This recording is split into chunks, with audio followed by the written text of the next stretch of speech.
वर्षे करून आहे आणि बाय बॅकग्राऊंड मी एक स्टाफ नर्स होते.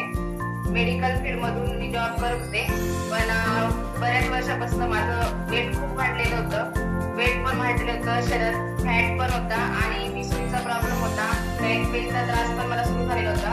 जेव्हा फॅट पासून आपल्या शरीरात जास्त वाढतं तेव्हा आपोआप सगळे डिसऑर्डर आपल्याला सुरू होतात. फॅट म्हणजे एवढं प्रमाण वाढलं होतं, पोटाचे हे एवढा वाढला होता की अक्षरशः म्हणतात ना ते टायर झालेले होते. आणि बॅक पेनचा त्रास तर असा होता मला की मी नॉर्मल खाली झोपू शकत नव्हते. पॉटवर वगैरे सतत टाकून असं झोपावं लागत होतं. आणि पिसोडीचा प्रॉब्लेम तर खूप वर्षापासून होता की मेडिकल फील्ड मध्ये असून पण मी एवढे गायनेक डॉक्टर वगैरे दाखवले, सगळी ट्रीटमेंट मी करून चुकलेली होती इतक्या वर्षापर्यंत, पण मला कुठेही रिझल्ट आला नाही.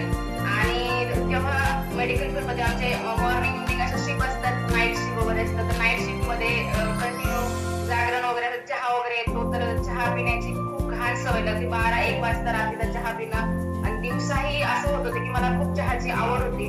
तर चहाच्यामुळे ते ऍसिडिटी झाली होती. मला जेवण नाही करायचं, फक्त जास्त चहा प्यायचं. तर त्यामुळे इतकं हाय ऍसिडिटी होती की कदाचित मला त्याचं काही दिवसांनी अल्सर मध्ये रूपांतर झालं असतं. आणि अल्सर मध्ये रूपांतर झाल्यानंतर आपल्याला म्हणजे हळूहळू त्याचं रूपांतर कॅन्सर मध्ये पण होतं. हे बाकी लोकांना माहित नसतं. ऍसिडिटीला खूप लाईटली घेतात, तर ऍसिडिटी हा लाईटली घेण्याचा विषय नाहीये.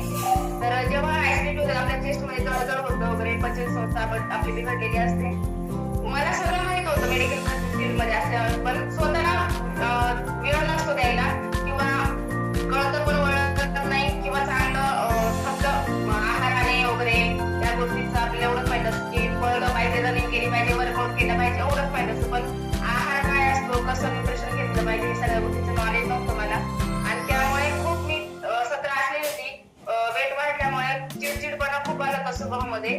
नाईट ड्युटी करून आली का मुलांना थोडंफार काहीतरी बनवून द्यायचं, पूर्ण दिवस झोपून राहायचं, थकलेल्या सारखं तसंच जायचं ड्युटीला वगैरे, मॉर्निंग वगैरे असं चाललं होतं. पण एक माझी फ्रेंड आहे, तिने आपल्या न्यूट्रिशन वगैरे घेतलं, या फॅमिलीला जॉईन झाली आणि तिला मी 1-1.5 महिन्यानंतर बघितलं तर ती खूप चेंज झाली दिसली मला. खूप म्हणजे कलर जो तिचा सावळा होता तो खूप ग्लो आला, ब्राईट झाला आणि वेट लॉस पण खूप झालं.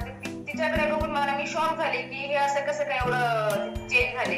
तर तिने मला आपल्या सिस्टीम बद्दल माहिती दिली आणि न्यूट्रिशन बद्दल माहिती दिली. पण जेव्हा तिने सांगितलं तर मला विश्वास होत नव्हता की असं कुठे असतं का, असे डबे वगैरे खाऊन कुठे वेट लॉस वगैरे, फॅट लॉस वगैरे होतं का, काय सांगते असं बोलून. कारण की मी युट्यूब बाबाला बघून खूप प्रयत्न केलेले होते. जिरा पाणी, मध पाणी, वॉकिंगला जाणं, ह्या सगळ्या गोष्टी करून चुकली होती. एव्हन मी एवढं पण केलं होतं की पोटाला विक्स लावायचा आणि कॅरी बॅग लावून ठेवायचे. तो स्वेटिंग होते, घाम येतो ना, त्याच्याने फॅट लॉस होतं, असं मी युट्यूबला बघितलेलं होतं. तर ते पण मी ट्राय केलेलं होतं. तर पण कुठेही रिझल्ट आला नाही. जेव्हा ही फॅमिली भेटली, मी करून बघूया म्हणून सुरुवात केली, घेतलं एक किट आणि जॉईन केलं.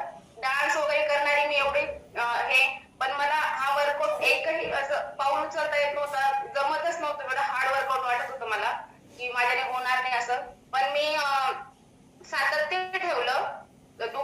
बॉडी पेन होते म्हणून सोडलं नाही, 4-5 दिवस स्लोली केलं आणि त्या 4-5 दिवसानंतर मी जेव्हा शरीरामध्ये माझे न्यूट्रिशन केलं तर खूप जबरदस्त असा रिझल्ट आला. 5व्या दिवशी मला इतकं अमेझिंग असं फ्रेश वाटायला लागलं. मी ऍक्टिव्ह झाले, इम्युनिटी पॉवर माझी वाढल्यासारखं झालं. आणि त्यानंतर आमचा बीटीसी प्रोग्राम स्टार्ट झाला आणि बीटीसी प्रोग्राम मध्ये माझं मी नंबर मिळवला आणि माझं 5.5 किलो मी वेट लॉस, फॅट लॉस केलं. त्यानंतर माझ्या शरीरात इतके जबरदस्त रिझल्ट आला मला की म्हणजे इतकी मी फास्ट वर्कआउट करू शकत होते. आळस थकवा सगळा गेला, खूप छान असं. आणि 1-1.5 महिन्यात, 2 महिन्यात माझा जो पिसुडीचा प्रॉब्लेम होता, जो एवढ्या वर्षापासून मी सफर करत होती, तो माझा इथे झाला. त्या खूप साऱ्या लोकांना मी हेल्प करते आहे आणि त्यांचेही जबरदस्त असे रिझल्ट आहेत. आणि याचं सगळं श्रेय माझे कोच जे आहेत की त्यांनी मला सारखं पुश केलं की मॅडम तुम्ही जॉईन व्हा, करा,